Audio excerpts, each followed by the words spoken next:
사랑하는 성도 여러분, 시청자 여러분, 이 시간은 선의 말씀 17번째 시간으로 선의 말씀 마지막 시간입니다.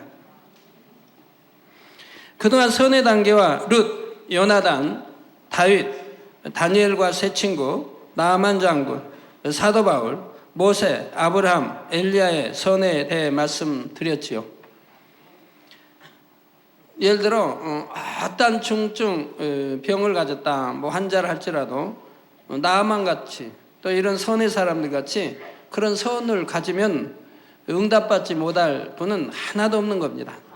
하나님은 전지전능하셔서 무엇이나 하실 수 있기 때문에 이런 선한 마음을 가진 사람들을 찾으시고, 이런 선한 사람들은 아무리 어떤 중증 어떠한 병이 있다 해도 하나님이 바로 역사해 주시지요. 그래서 여러분들이 더 선을 사모하시기 바라요. 이들 외에도 성경에 나오는 믿음의 선진들의 선을 낱낱이 설명하고자 한다면 더 많은 시간을 설교할 수 있을 것입니다. 예를 들어 막달라 마리아나 요셉, 에녹 등도 최고의 선을 이룬 분들이지요. 그런데 이전에 이미 자세히 설교한 인물도 있고 지금까지 말씀드린 12명의 선만 본받는다 해도 여러분은 최고의 선에 좋게 이룰 수가 있습니다. 지난 16편의 말씀이 증거되는 동안 성도님들은 얼마나 더 온전한 선의 단계에 가까이 이르셨는지요. 아직 미흡한 분야가 있다면 다시 한번 말씀을 듣고 기도 제목 삼으며 마음에 온전히 양식 삼을 수 있기를 바랍니다. 이 시간은 지난 시간에 이어 엘리야의 선 세 번째 말씀을 증거합니다. 엘리야의 선 첫 번째는 본래부터 심히 겸비한 마음을 가졌고 자기 의가 없어서 어느 누구와도 부딪히지 않았던 점이라 했습니다. 그래서 누구하고 걸림이 되든가 또 부딪힘이 된다면 그것도 그럴 만한 이유가 있어서 됐겠지만 된다면 아직 내 의가 있다는 것을 생각해야 됩니다. 내 의가 있다. 엘리야는 육으로 볼 때는 매우 유약한 성품이었으나 아버지 하나님께서 허락하신 연단을 통해 강하고 담대함을 갖추게 되었다 했습니다. 성도님들은 지난 몇 번째 말씀을 들으신 후 엘리야의 유약한 성품을 알 수 있는 기록이 성경 어디 나오는지 혹시 찾아보셨는지요? 바로 엘리야가 갈멜산에서 불의 응답을 받은 후 바알 선지자들을 모두 죽였다는 소식이 왕비 이세벨에게 들리자 이세벨은 엘리야를 죽이기로 작정을 했지요. 그러니까 이세벨이 얼마나 어리석은 왕비입니까? 비록 하나님을 믿지 않는 우상을 섬기는 그런 왕비라고 해도 이미 소식을 들었으면 엘리야가 누군 줄 알아야 할 거 아닙니까? 하늘에서 불이 자기들이 자기 수하에 있는 제사장들은 그 많은 850이 기도를 했어도 불을 못 끌어내는데 엘리야는 불을 끌어내렸다면 그 엘리야가 누구인가를 알아야 할 거 아닙니까? 감히 엘리야를 건드려서도 안 될 것이라 이 말이에요. 불순한 말을 해서도 안 될 것이고, 정말 불을 끌어내렸냐, 그런 분이 있냐, 그럼 그분의 신은가 있는가, 이렇게 말이 나와야 할 텐데 잡아 죽이겠다고 한다 이 말이에요. 얼마나 어리석은 왕비입니까? 여러분 중에도 그런 어리석은 분이 없기 바래요. 그건 자기 멸망인 거예요. 자기 사망인 거예요. 그 얼마나 그것이 똑똑한 게 아니라 바보 천치하는 짓이에요. 전지전능하신 하나님의 그 능력을 보여드렸으면 오히려 그 안에 무릎을 꿇고 순복을 해야죠. 오히려 죽이겠다고 하니 얼마나 어리석냐 이 말이에요. 이에 엘리야는 열왕기상 19장 3절에서 4절에 보니 저가 이 형편을 보고 일어나 그 생명을 위하여 도망하여 유다에 속한 브엘세바에 이르러 자기의 사환을 그곳에 머물게 하고 스스로 광야로 들어가 하루길쯤 행하고, 그러니까 그냥 깊숙이 광야로 들어갔나 봐요. 하루길쯤 행하고 한 노뎀나무 아래 앉아서 죽기를 구하여 가로되. 광야에 헤매다 보면 나무 하나 없는 거 참 있지요. 그 이스라엘 그 광야는 참 우리가 애굽 쪽에서 쭉 올라오다 보면 그냥 참 광야 아닙니까? 그런 것도 있고, 또는 갈릴리와에서 그 주변으로 해서 서해안으로 빠진 데는 또 울창한 숲이 있고, 이렇게 참 이스라엘 나라는 조화를 이루고 있어요. 여러 조화를. 죽기를 구하여 가로되 여호와여 넉넉하오니 지금 내 생명을 취하옵소서. 나는 내 열조보다 낫지 못하니이다 하고 했습니다. 자, 하나님께서는 이러한 엘리야에게 천사를 보내셔 떡과 물로 먹고 마시게 하셨는데, 이로 인해 엘리야는 새 힘을 얻어 40주 40야를 행할 수 있었습니다.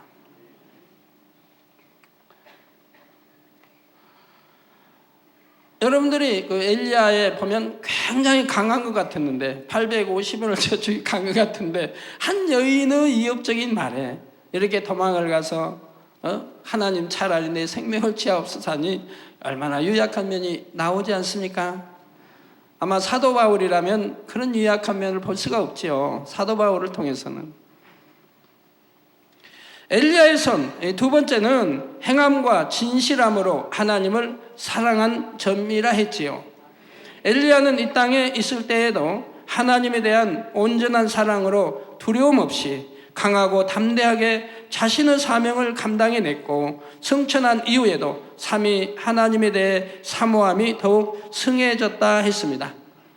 자, 이 설명하기 전에 여러분들이 좀 의아해 하실 수도 있겠네요. 왜 엘리야가 그렇게 강하게 또 왕 앞에 나타나서 이렇게 했는데 한 여인의 그 협박에 이렇게 참 유약한 면을 보였는가라고 여러분 생각할 수도 있겠네요. 그렇지만 그 상황을 여러분들이 이해해야 됩니다. 엘리야는 오랫동안 왕을 피해 다녔습니다. 숨어 다녔다 이 말이에요. 왕은 자기를 이제 전국에 잡아 죽이도록 명을 했고, 자기는 숨어 지냈다 이 말이에요. 그러다 하나님 명에 의해서 왕 앞에 또 나타나서 얼마나 사실 긴장감 속에서 하루하루를 보냈겠습니까? 그러다 또 하나님 주관하시니 이제 이래 불에 이러한 내기를 해서 불을 끌어내려서 이제 그 우상 섬긴 제사장들 850인을 죽였다 이 말입니다. 그리고 얼마나 떳떳하겠습니까? 왕과 함께 왕이여 먼저 내려가서 지금 비가 오나이다 하고 또 그대로 됐고요. 그리고 또 왕 앞에 얼마나 힘차게 그 마차 앞에 달려갔습니까? 이렇게 다 했는데, 그리고 좀 이제는 마음 좀 놓을까? 이제 왕도 나를 두려워하겠지.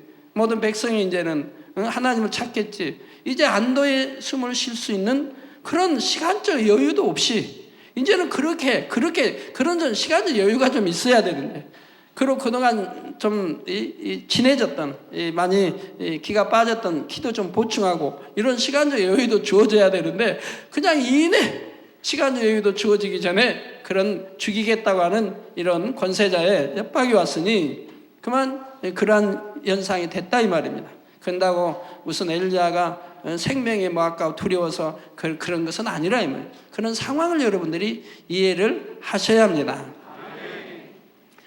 자, 그래서 승천한 이후에도 삼위 하나님에 대한 사모함이 더욱 승해졌다 했습니다.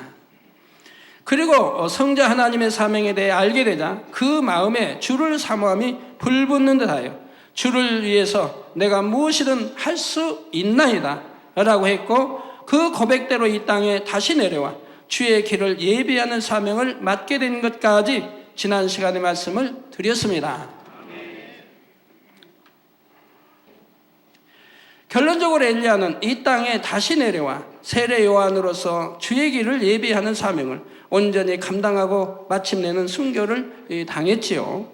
바로 이렇게 엘리야 곧 세례 요한이 주의 길을 예비하는 자로서의 자기 본분을 변함없이 지켰던 이 분야가 이 시간 말씀드릴 엘리야의 선 세 번째 덕목입니다.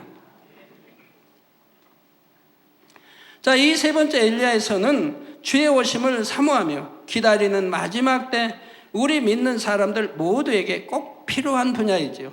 그러므로 이 말씀이 정령 생명과 능력이 되시어 엘리야 선지자와 같이 아버지 앞에 존귀 여김받는 여러분 모두가 되시길 주님의 이름으로 축원합니다. 사랑하는 성도 여러분, 지난 시간에 산채로 들림받은 엘리야가 어떻게 다시 이 땅에 태어날 수 있는지에 대해 설명해 드렸습니다. 바로 새 생명이 잉태될 때 하나님께서 부어주시는 영 안에 엘리야의 마음이 담겨 왔는데, 이때 유구 부모의 귀에서도 영향을 받게 되므로 하나님께서는 당시 가장 선하다 할 수 있는 부부를 택했다 했지요. 아무래도 이제 하나님이 영을 주실 때 여기 이제 이렇게 조성되고 하면 이제 영을 주신다 이 말입니다. 영을 주실 때 그 영에다가 하늘에 있는 엘리야의 마음을 담아줬다 이 말입니다. 그 영, 그러니까 엘리야의 성품이 나오게 돼 있죠.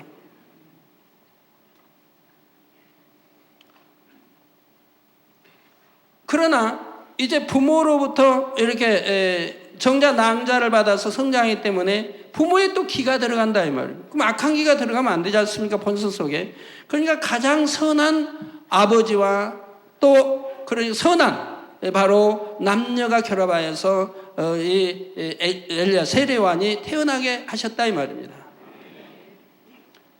그런데 여기서 한 가지 이해하셔야 할 것은 엘리야의 마음의 일부가 세례요한으로 온 것이므로 하늘에 있는 엘리야가 사라진 것이 아니라는 점입니다. 엘리야는 엘리야대로 하늘은 그대로 있다 이 말입니다. 세례요한이 순교하여 영원히 천국에 이르면 본래 엘리야의 영혼과 하나가 되는 것이고요.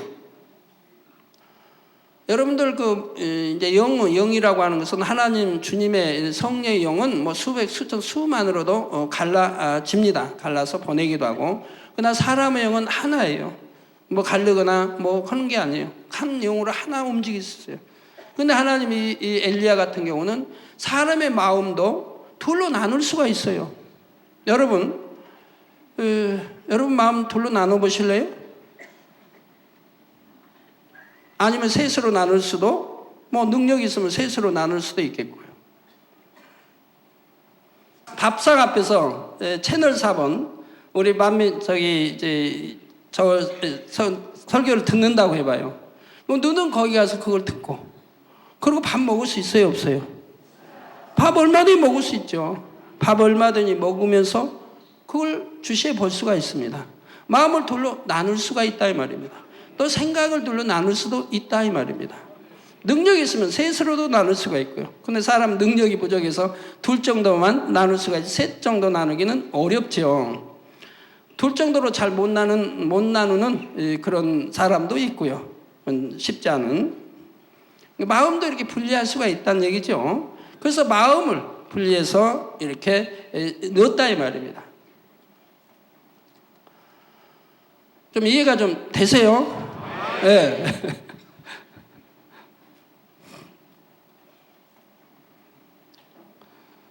맛있는 그냥 음식을 차려놓고 배는 잔뜩 고픈데 참 기도해봐요. 어떤 사람 기도를 그냥 길게 그냥 엉뚱한 기도해봐요. 그러면 한 기도는 기도 소리 듣지만 마음은 아이고 빨리 이제 끝나고 저 맛있는 거 지금 배고픈데 먹어야 되는데 이렇게 나눠질 수 있잖아요. 그죠?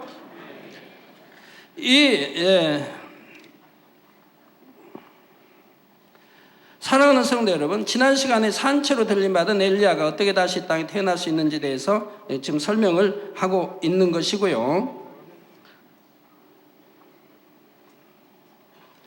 자, 세례 요한을 잉태할 부부는 바로 제사장 사가랴와 그의 아내 엘리사벳이었는데, 누가복음 1장 6절에 이 두 사람이 하나님 앞에 의인이니 주의 모든 계명과 규례대로 흠이 없이 행하였더라고 합니다. 하나님 말씀에 보면 의인이 없나니, 이 땅에 의인이 없나니 하나도 없다. 죄인을 보라 이런 또 말씀하면 누가 의인이라고 그러면 그냥 그 말씀 가지고 또 비평을 해요. 의인은 없냐, 하나 없다고 주님 말씀하셨는데 이 땅에 누가 의인이 있냐고. 참 말을 하나하나를 오해하려고만 하면 안 되죠. 바로 이해를 해야죠. 왜 의인이 없나니 하나도 없다고 하셨는지를 이해를 해야 할 거 아닙니까?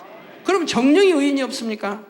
성경은 의인 나오잖아요. 노아도 의인이고, 이제 아브라함도 그렇고, 여기에는 이런 선지자가 아니라 해도 바로 제사장인데 여기 나오지 않습니까?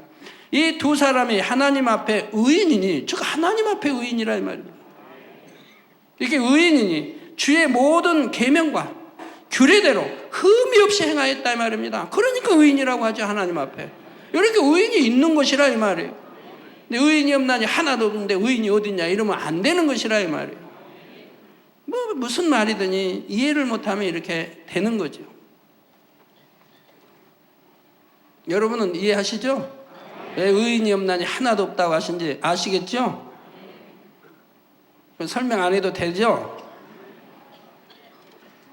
예? 설명해요?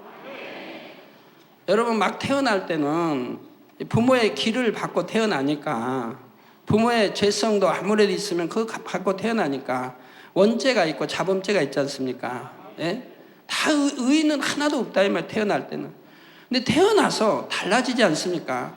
어떤 사람은 더 악으로 가고 어떤 사람은 더 선으로 가고, 태어나서 어떤 부모를 만나느냐에 따라서 더 선으로 가고 어떤 사람은 점점 악해지고 다르지 않습니까?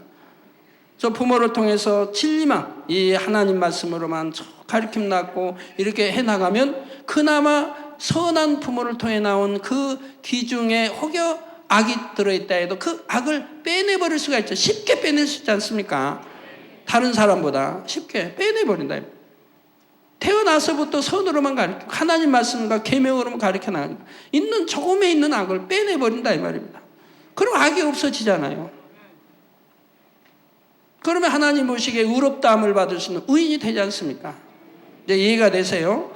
그러니까 태어나서 사람으로서는 의인은 없지만 하나님의 말씀으로 변화돼서 의인이 생겨나는 거지요.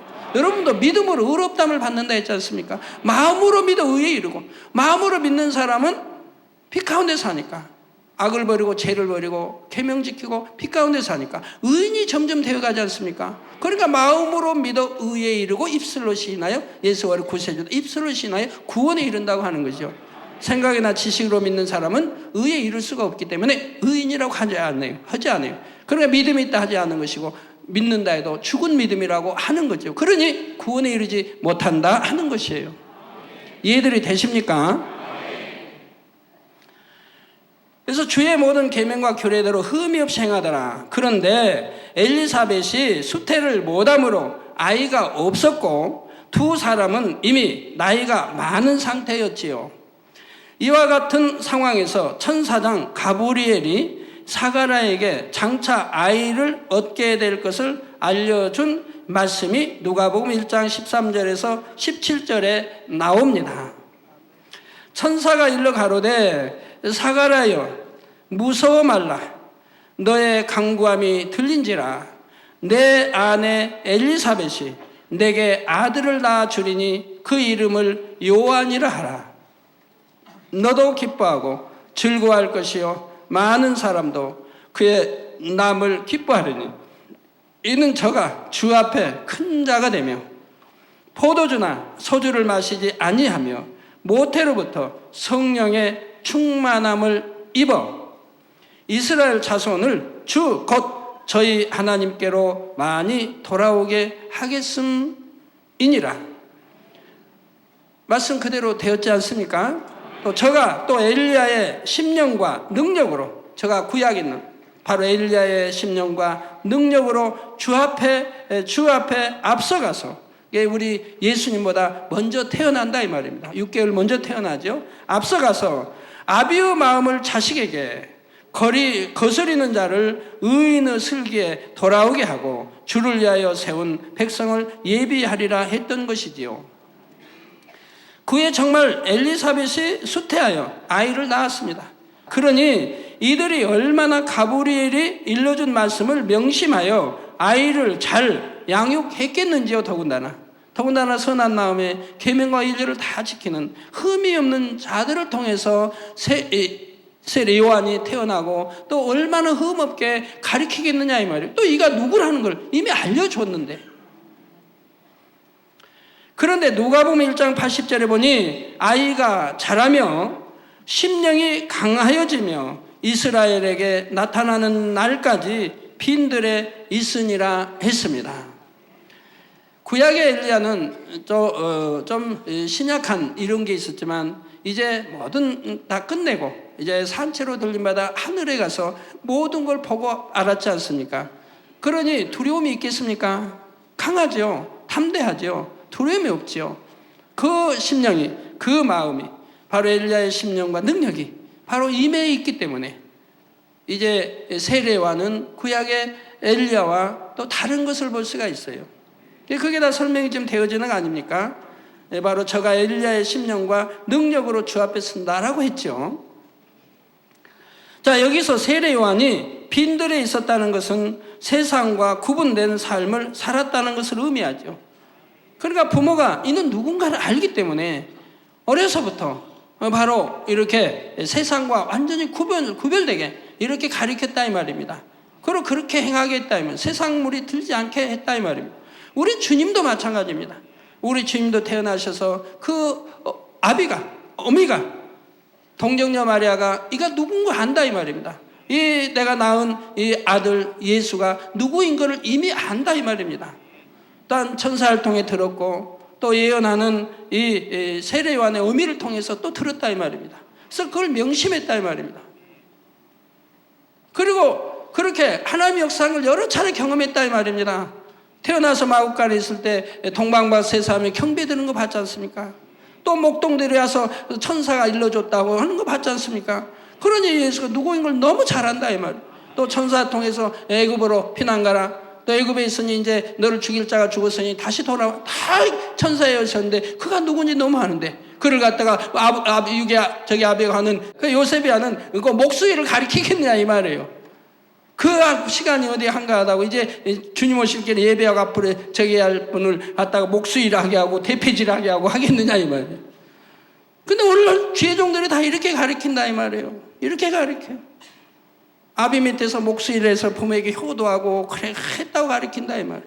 저도 옛날 모를 때는 그랬죠. 옛날 개척하기 전에는 그렇게 배웠으니까 개척하고 이제 하나님 계시를 받으니 그게 아니라 이 말입니다. 어미가 그가 누군 줄 알기 때문에 함부로 대하지 않았고 함부로 말을 놓지도 아니했고 존중했고 감히 또 요셉은 감히 함부로 또 못했죠. 그리고 그는 항상 하나님의 일을 예비케 하기 위해서 뒷동산에 올라가서 큰 나무도 있고 뒷동산에 올라가서 항상 기도하며 이제 때를 기다렸다 이 말입니다. 그러면서 하늘을 향해 늘 기도하면서 자기의 때를 기다린 것이라 이 말이에요.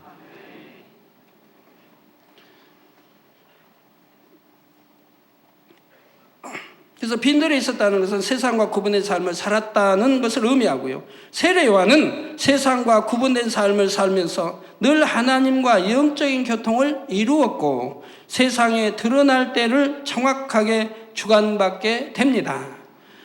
그러면 세례 요한은 자신이 엘리야인 줄을 알았을까요? 요한복음 1장 21절에 유대인들이 세례 요한에게 내가 엘리야냐? 라고 물었을 때 나는 아니라고 답한 것으로 보아 세례 요한은 자신이 엘리야인 것을 몰랐습니다. 이것은 엘리야의 마음이 담긴 영을 받았으되 부모의 기로 인해 가리워졌기 때문이지요. 우리 예수님께서는 영 자체가 마음이요 육의 부모의 기를 전혀 받지 않으셨기에 이미 어렸을 때부터 자신이 누구인지 왜 이 땅에 오셨는지를 알고 계셨습니다.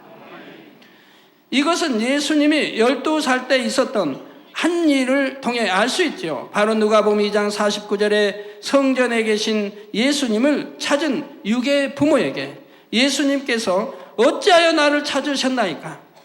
당연히 육의 부모는 찾을 거 아닙니까?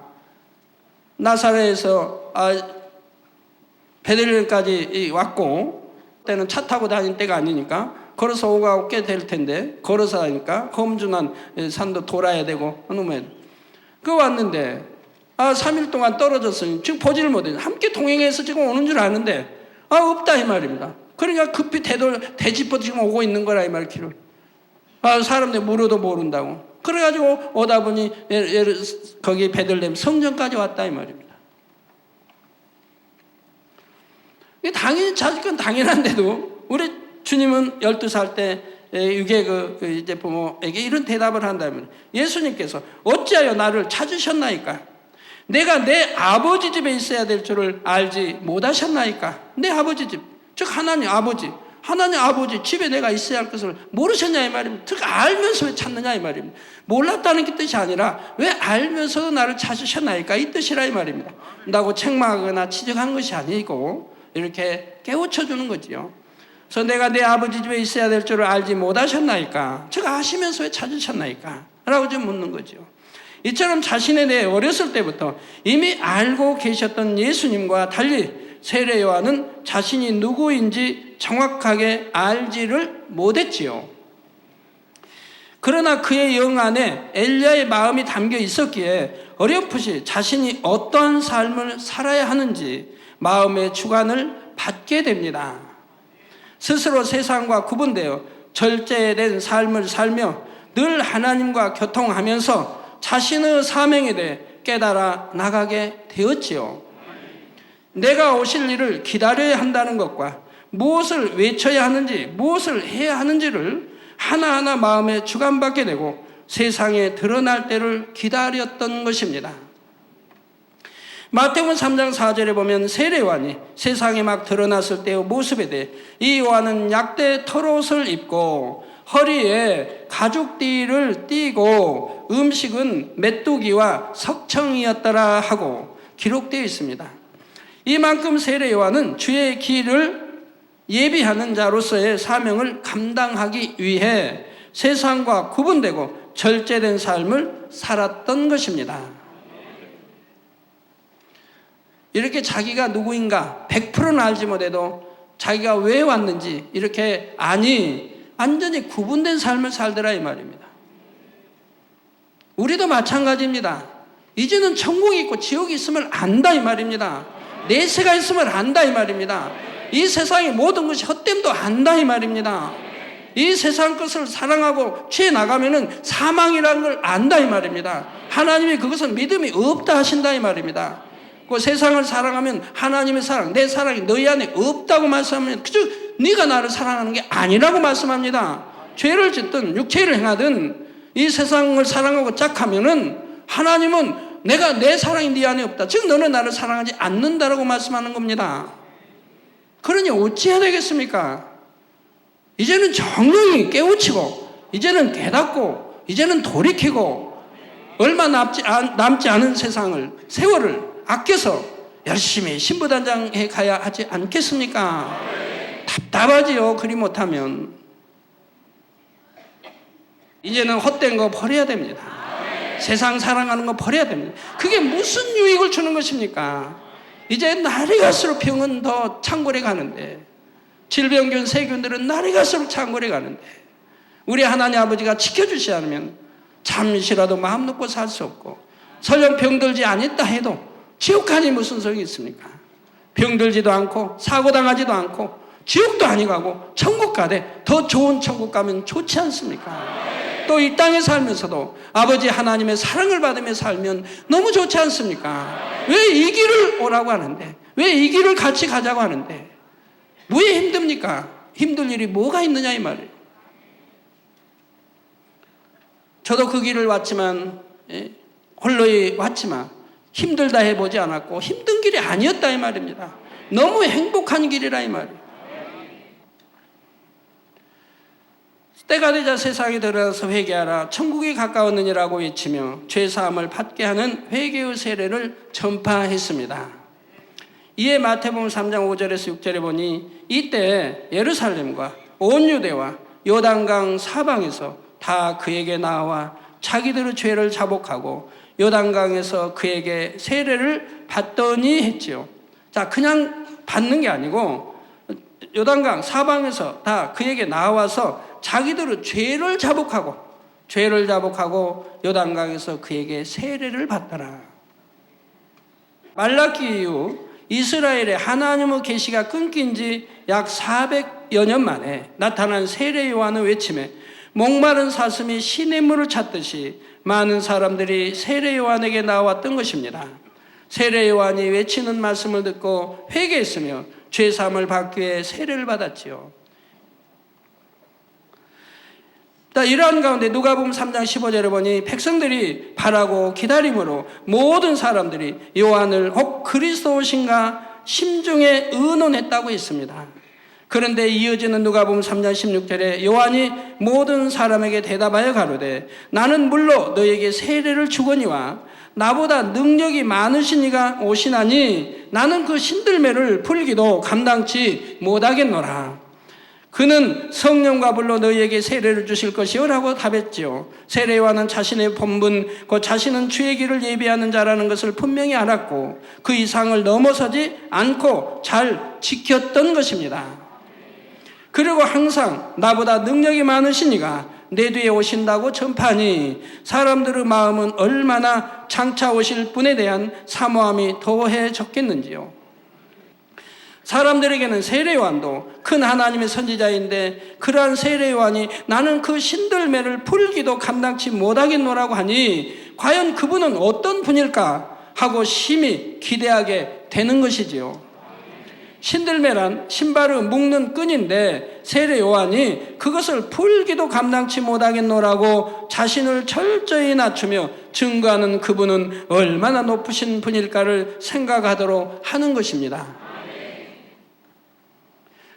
자, 이처럼 세례 요한이 주의 길을 잘 예비하고 하나님의 정하신 때가 되자 예수님께서 사역을 시작하시게 되었습니다.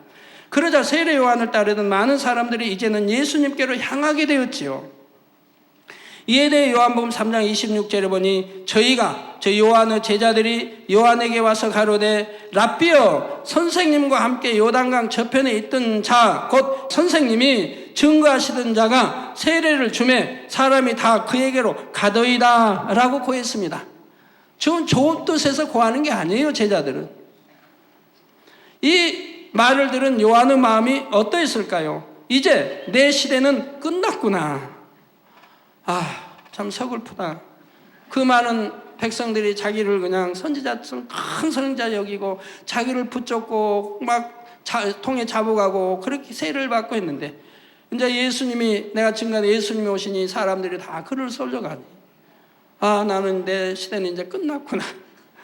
나이도 얼마 안 됐는데 30밖에 안 됐는데 벌써 내 시대가 끝나버렸는가. 우리 세례 요한이 그리 아니했겠죠. 그리 아니했죠.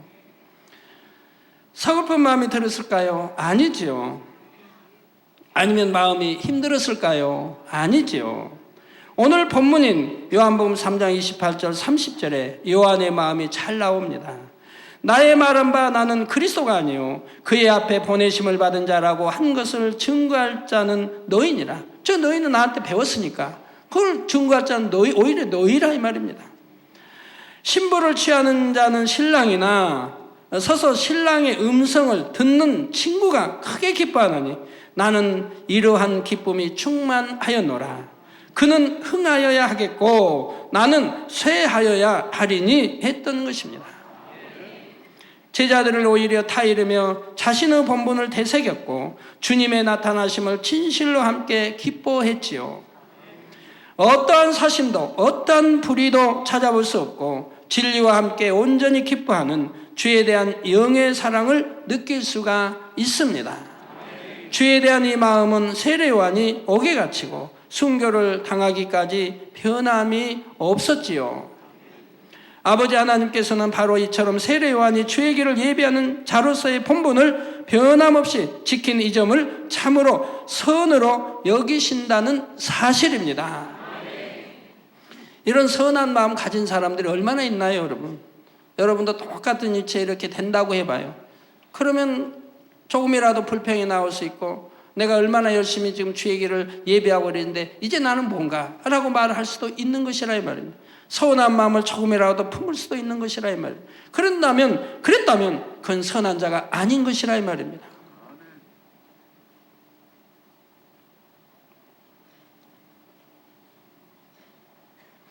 사랑하는 성도 여러분, 주님께서 다시 오실 날이 심히도 가까운 이 마지막 때에 사는 모든 믿는 사람들에게도 주의 길을 예비하는 사명이 있습니다.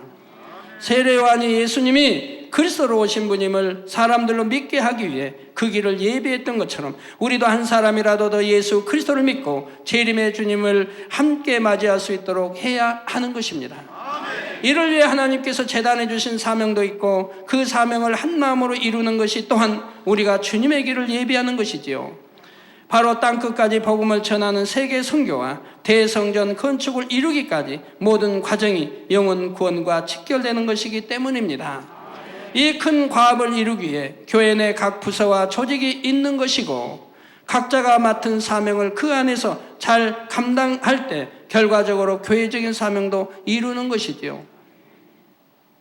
그러므로 여러분 각자가 맡은 사명을 충성되게 감당하는 것이 바로 주님의 길을 예비하는 것이 된다는 사실입니다.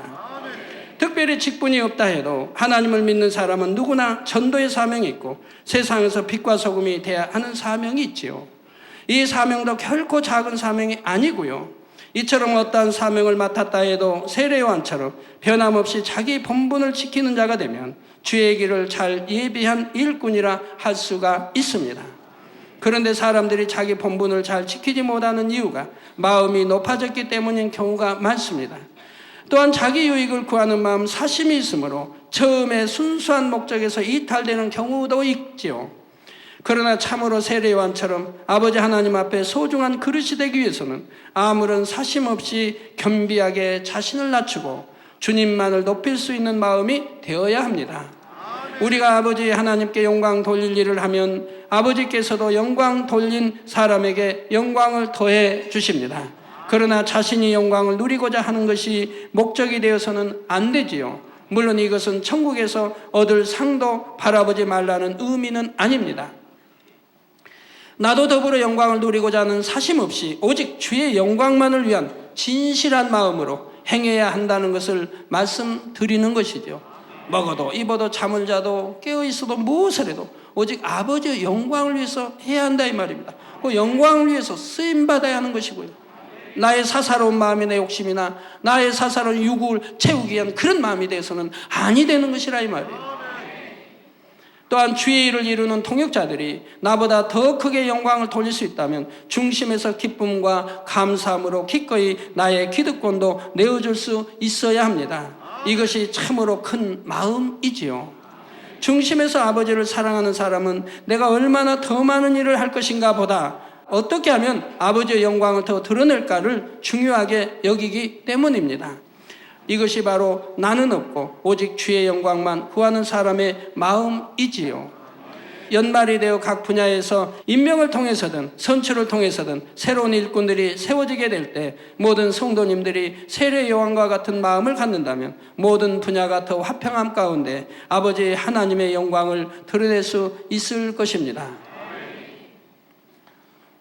내 자신이 어떤 사명을 받게 될까에 연연하기보다 정녕 아버지 나라를 위해서 주의 영광을 위해서 나보다 더 나은 사람이 머리로 세워지길 바라는 마음이 되어야 하지요. 이것은 주의 일에 대한 열심이 없거나 식어져서 뒤로 물러나는 것과는 차원이 다른 것입니다. 설령 내가 보기에 나보다 못한 사람이 머리로 세워졌다 해도 어떻게 마음 쓰는 것이 선일까요? 머리된 사람이 충만한 가운데 잘할 수 있도록 자신을 드러내지 않고 진심으로 도울 수 있는 그런 마음이 선이지요. 그리고 세상에도 질서가 다 있는데, 가정에도 질서가 있는데, 직장에도 회사에 나라에도 모두 질서가 있지 않습니까? 당에도 질서가 있고요. 학교에도 질서가 있고 어디나 질서는 있습니다. 학교장이 만만하니까 교감이 아니면 선생님들이 야쁜가요? 아니지요. 내 아버지가 날 낳은 아버지가 좀 부족하니까 자녀들이 얕보고 반항하고 그래야 되나요? 아니죠. 내 아비이기 때문에 순종해야 되고 질서 따라 형이기 때문에 동생은 순종해야 되고 다 이렇게 하는 것이라 이 말. 교회도 마찬가지입니다. 내 안에 머리가 있으면 반드시 밑에서는 순종해야 된다 이 말입니다. 불순종이 나오면 안 되는 것이라. 그러면 어떻게 교회가 이루어지고 가정이 이루어지고 회사가 이루어지고 나라가 설 수가 있는 것입니까? 순종이 되지 않는다면 큰 교만한 것이고 질서를 깨는 자이고 화평을 깨는 자이고 하나님의 말씀에 심히 하나님을 노엽게 하는 자들인 것이라 이 말입니다. 정녕 마음이 선하고 장성한 아비의 믿음을 가진 사람들은 아직 믿음이나 능력이나 경험이 부족한 사람이 자신보다 더 드러나게 일을 한다 해도 그것으로 인해 마음이 불편하지 않습니다. 자신보다 더 사랑받는다 해도 시기하지 않지요. 아비와 같은 마음이니 그가 사랑받으면 함께 기뻐하고 즐거워하는 것입니다.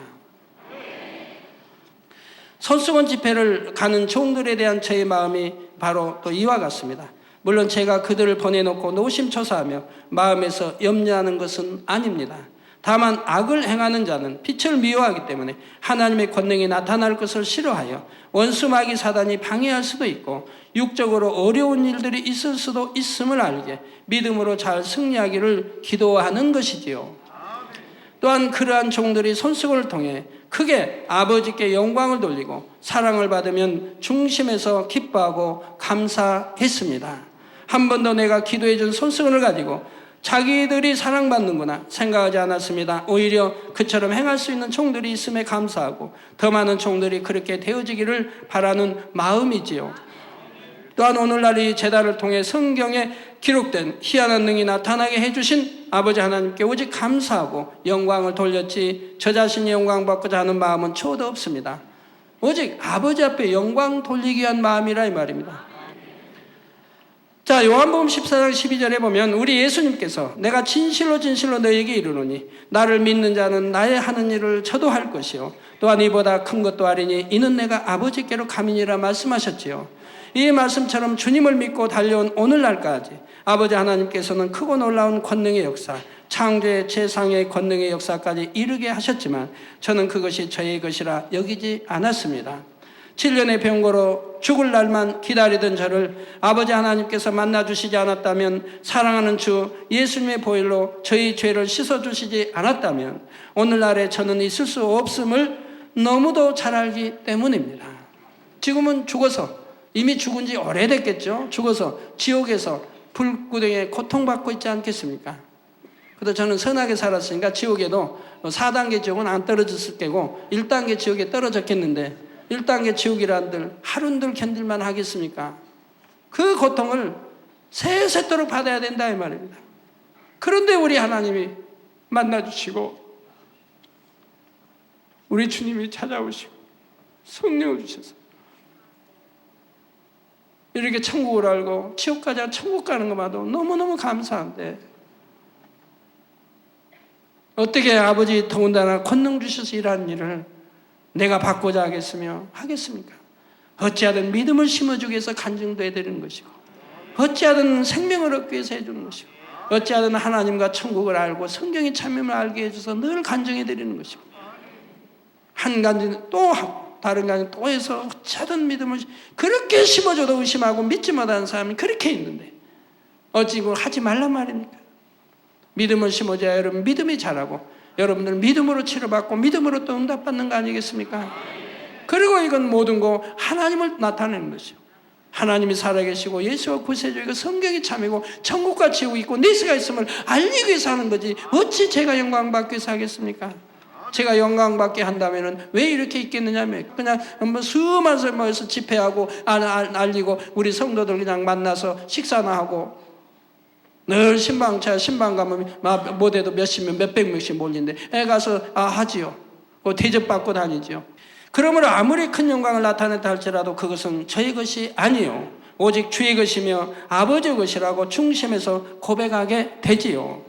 이러한 중심의 진실함을 아버지께서 기뻐하사 앞으로 남은 날 동안에도 더욱 놀랍고 큰 권능의 역사를 나타내심으로 이 제단해 주신 모든 사명들을 급속하게 이루어 주실 줄을 믿습니다. 결론을 말씀드립니다. 사랑하는 성도 여러분, 마태복음 11장 11절에 예수님께서 말씀하시기를 여자가 낳은 자 중에 세례 요한보다 큰 이가 일어남이 없도다. 그러나 천국에서는 극히 작은 자라도 저보다 크니라 하셨습니다. 여기서 먼저 후반절 말씀의 의미는 영과 육의 차이를 말씀하시는 것으로 육을 입고 이 땅에 내려온 이상은 천국의 존재와는 비교가 안 됨을 뜻하지요. 그런데 전반절에 여자가 낳은 자 중에 즉 피조물 중에서 세례 요한보다 큰 이가 일어남이 없도다. 즉 세례 요한이 가장 큰 자라고 예수님께서 말씀하신 이유를 이제 성도님들은 알게 되셨을 것입니다. 이 땅은 큰 자지만 또 천국에서도 그는 큰 자가 될 수 있도록 이 땅에서 다 구약 신약을 통해 역사했다 이 말입니다. 구약 시대에는 엘리야로서 하나님 앞에 온전하여 산채로 들림 받았다가 다시 세례 요한으로서 이 땅에 내려와 주의 길을 예배하는 사명을 온전히 감당하고 순교로서 그 생을 마감했으니 그의 상급이 얼마나 크겠는지요. 한 영혼이 구약과 신약에 걸쳐 2번이나 충성되게 그 사명을 감당했고 온 영을 이루었으니 말입니다. 엘리야가 이처럼 하나님께 택함받은 이유를 지금까지 3시간에 걸쳐 설명해 드렸습니다. 그 중심의 지극한 성 가운데 자기를 온전히 비우고 모든 사람과 화평했으며 하나님을 향한 사랑을 행함과 진실함으로 나타냈고 또한 자신의 본분을 변함없이 지켰다 했지요. 사랑하는 성도님들이 정녕 주님 오심을 사모하며 기다린다면 주님 다시 오실 때까지 매일매일의 삶 속에서 지금까지 증거한 선의 말씀들을 하나하나 지켜 행해 보시기 바랍니다. 그래서 세례 요한처럼 주님의 길을 온전히 예배하고 영광스럽게 주님을 맞으며 주님의 품에 기쁨으로 안길 수 있게 되시길 우리 주 예수 그리스도의 이름으로 축원합니다. 말씀 상고하시면서 통성으로 다 같이 기도하시겠습니다. 할렐루야. 아버지 하나님, 아버지 오늘도 주신 말씀이 믿음이 되고 생명이 되게 도와주옵소서. 세례 요한은 참으로 구약이나 신약을 통해서 아버지 구약의 엘리야와 신약의 세례 요한을 통해서 아버지 어떠한 선을 베풀었는지를 말씀을 증거했습니다. 참으로 악의 모양도 없는 선한 자에게 이렇게 아버지 역사를 베풀고 사심없이 또 우리 주님을 나타냈던 것을 볼 수가 있고 주님은 흥하여야 하겠고 나는 세워야 하리라는 것을 제자들에게 가리키는 것을 볼 수가 있습니다. 아버지 하나님이 우리도 이러한 아버지 엘리야와 같은 또한 세례 요한과 같은 이런 선한 마음이 되게 도와주시기를 원합니다. 정령이 사심없이 깨끗한 마음으로 아버지 앞에 충성하는 아들, 딸, 주의 종 일꾼들이 되게 축복해 주시기를 원합니다. 주여 감사합니다. 우리 주 예수 그리스도의 이름으로 기도하옵나이다. 아멘.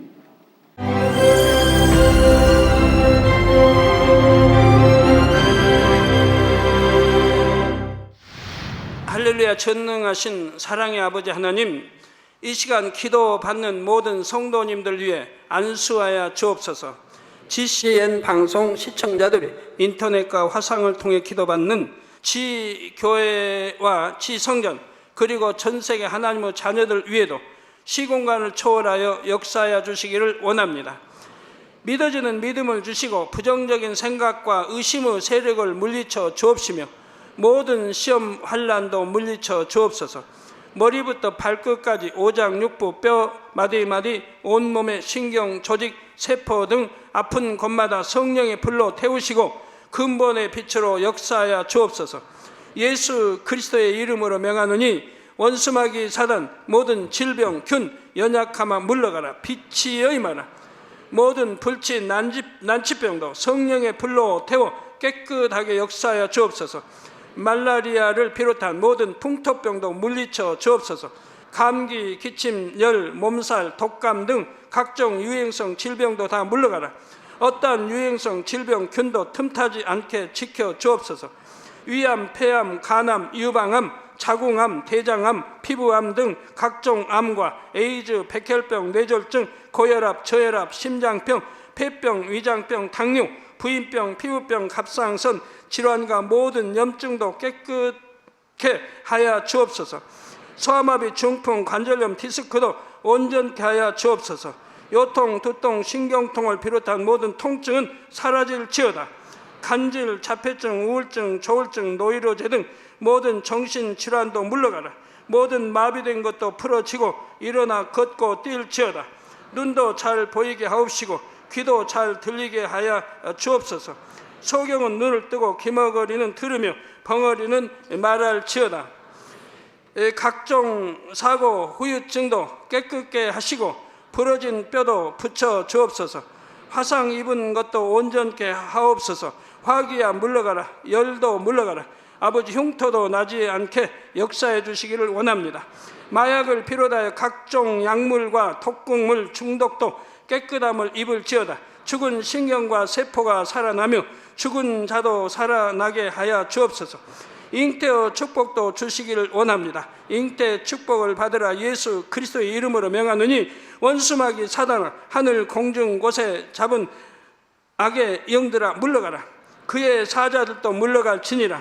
이 땅의 악한 영, 더러운 영, 거짓되고 간사한 영, 이간질하고 미혹하는 모든 어둠들은 물러가라. 모든 흉악의 결박을 풀고 어둠아 물러가라. 빛이여 임하라. 아버지 하나님, 부르짖어 기도할 수 있는 능력을 주시고 죄를 버리고 성결될 수 있는 능력을 주옵소서. 영혼이 잘됨같이 범사에 잘되게 하시고 가정의 복음화도 이루어 주시길 원합니다. 한 주간도 모든 사고와 재앙으로부터 지켜주시고 불통이 없는 형통한 삶을 살 수 있도록 축복해 주옵소서. 성령의 불담으로 천군 천사와 주님의 불꽃 같은 눈동자로 모든 하나님의 자녀들과 가정, 일터, 사업터를 지켜주시기를 원합니다. 학생들에게 지와 명철을 더하시고 공부도 할 수 있는 뜨거운 마음과 열정도 더하여 주옵소서. 마음과 생각을 세상에 빼앗기지 않도록 지키시고 하나님을 뜨겁게 사랑하는 학생들로 축복하여 주옵소서. 하나님의 자녀들이 먹으나 마시나 입으나 무엇을 하든지 하나님 앞에 영광 돌리는 삶이 되게 축복하여 주시기를 원합니다. 나는 하나님을 만났노라, 체험했노라, 응답 받았노라, 축복 받았노라, 간증하는 입술이 되게 역사하여 주옵소서. 아버지 하나님 감사합니다. 홀로 영광 받으옵소서. 우리 주 예수 그리스도의 이름으로 기도하옵나이다. 아멘.